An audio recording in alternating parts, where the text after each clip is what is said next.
आज मैं लेकर आई हूँ बहुत ही ज़्यादा लजीज और बहुत ही ज़्यादा क्रीमी खीर की ऐसी डिफरेंट रेसिपी जिसको बनाने के लिए ना तो ज़्यादा दूध की ज़रूरत पड़ती है और ना ही खोए की। बहुत कम इंग्रेडिएंट्स के साथ ये खीर तैयार होती है और मिनटों में तैयार होती है। तो शुरू करते हैं आज की रेसिपी। अस्सलाम वालेकुम, वेलकम टू मुस्लिम्स किचन।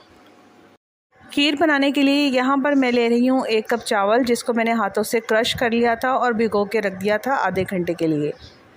यहाँ पर एक पॉट लेंगे जिसके अंदर 2 टेबलस्पून देसी घी डालेंगे। अगर आपके पास देसी घी ना हो तो आप कोई सा भी घी इस्तेमाल कर सकते हैं, लेकिन आपने यहाँ पर ऑयल का इस्तेमाल नहीं करना, क्योंकि ऑयल डालने से खीर का जायका बिल्कुल चेंज हो जाएगा। जब घी मेल्ट हो जाएगा तो इसके अंदर चावल ऐड कर देंगे। चावल डालने के बाद इसको हम भून लेंगे 1 से 2 मिनट के लिए। फ्लेम को बिल्कुल लो रखना है। यहाँ पर चावलों का कलर आपने बिल्कुल चेंज नहीं करना। तो यहाँ पर चावलों को हमने लो फ्लेम के ऊपर भूनते जाना है तकरीबन 1 से 2 मिनट के लिए। चावलों को इस तरह से भूनकर जब हम दूध शामिल करते हैं तो इस खीर का टेस्ट बिल्कुल ऐसा आता है कि जैसे हमने इसमें खोया शामिल किया हो। और पकने के बाद खीर की क्वांटिटी भी ज़्यादा हो जाती है, क्योंकि चावल इसमें दूध डालने से फूल जाते हैं।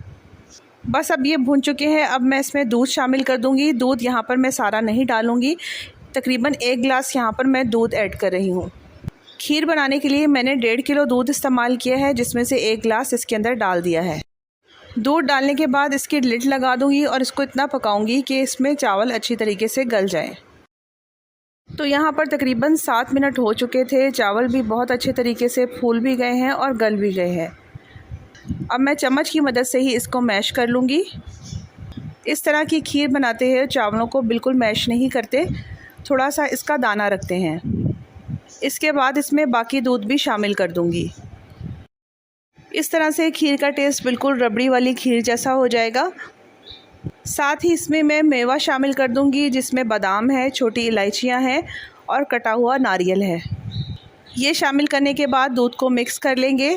अब इसमें मैं 2 साशे मिल्क पाउडर के शामिल कर रही हूँ, जो उसके टेस्ट को मज़ीद इन्हेंस कर देंगे।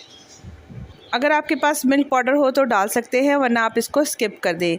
1 ही कप मैं इसमें चीनी ऐड कर दूंगी। चीनी डालने के बाद अच्छी तरीके से खीर को मिक्स करना है।